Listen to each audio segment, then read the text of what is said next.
If we look at what companies used to do in the past, it was mostly financial planning and what we would call forecast-based planning, a strong focus on numbers and a strong focus on extrapolation. And that worked well in the 1960s, 70s even, when the world was more predictable.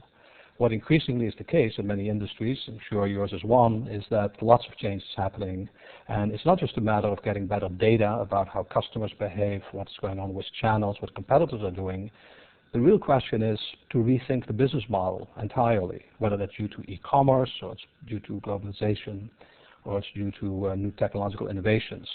And scenario planning is uniquely qualified as a methodology to do that. It has its origin in the oil industry. Really, it goes even farther back to the military, but in recent history, Royal Dutch Shell has been one of the pioneers, and they've really used it to anticipate some major discontinuities in their industry, such as the oil shocks in 1973 and 79, some of the globalization, the recessions in the Far East, etc. And those are big picture issues.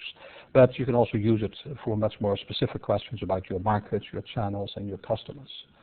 But we like to say at Royal Dutch Shell that scenario planning is actually not about planning, but it's about changing people's minds.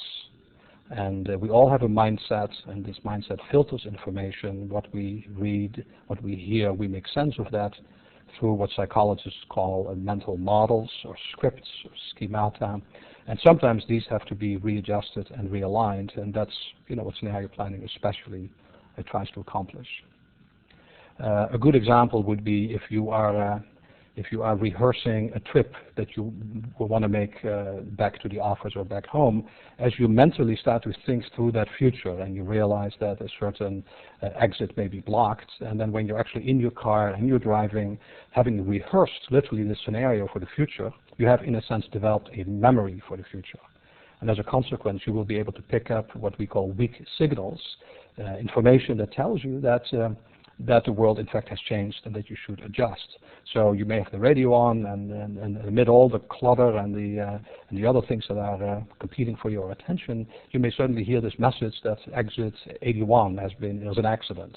And if you didn't have that state of mind that you were prepared to anticipate this, you would probably not pick it up as readily. So think of scenario planning as a way to prepare the mind for futures that don't exist yet. And as Louis Pasteur, the French scientist, used to say, chance favors the prepared mind.